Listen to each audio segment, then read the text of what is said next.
Vatandoshlar jamoat fondi tomonidan xorijdagi o'zbek tili va adabiyoti fani o'qituvchilarining O'zbekistonda malaka oshirishiga qaratilgan dasturi davom etmoqda. 6 kunlik ushbu dastur o'qituvchilarni tarixiy qadamjolar bilan yaqindan tanishtirish va fanda yangicha metodikalarni ilgari surishni maqsad qilgan. Hozirgi lavhamiz shu haqda.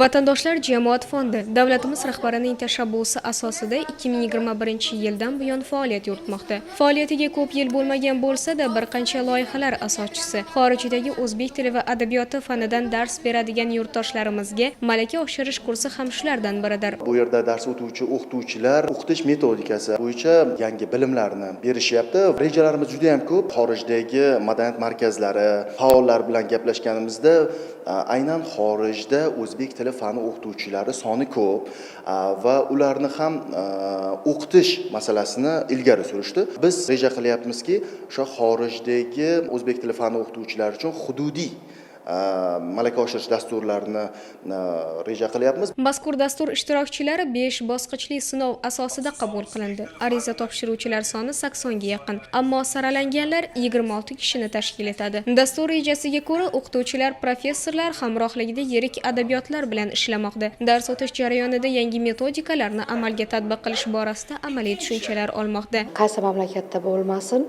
o'zbek tilini o'qitish va uning muammolari va uning yutuqlari bir-birimiz bilan tajriba almashish borasida juda yaxshi fikrlar bo'lyapti, darslar o'tilyapti. Birinchi darsimiz adabiyot faniga bag'ishlangan filologiya fanlari doktori ustozimiz Nurboy Jabborovning darslari biz uchun juda ham qoniqarli bo'ldi, biz uchun juda foydali bo'ldi. O'qituvchilar har birimiz Qozog'istonda qanday o'qitiladi, O'zbekistonda qanday o'qitiladi, muammolarimiz, umumiy muammolarimiz yoki yakka muammolarimiz haqida bahslashdik, o'rgandik, tajriba almashdik. Dastur so'ngida ishtirokchilarga 72 soatlik malaka oshirish kursini yakunlaganlik to'g'risida sertifikatlar taqdim etiladi. Ular 3 yil mobaynida amal qiladi. Xorijdagi yurtdoshlarimiz bilan bunday loyihalarning ko'plab amalga oshirilishi hamyurtlarimiz o'rtasidagi birdamlikni oshiradi. Ulardagi vatan sog'inchiga biroz bo'lsa-da barham bera oladi.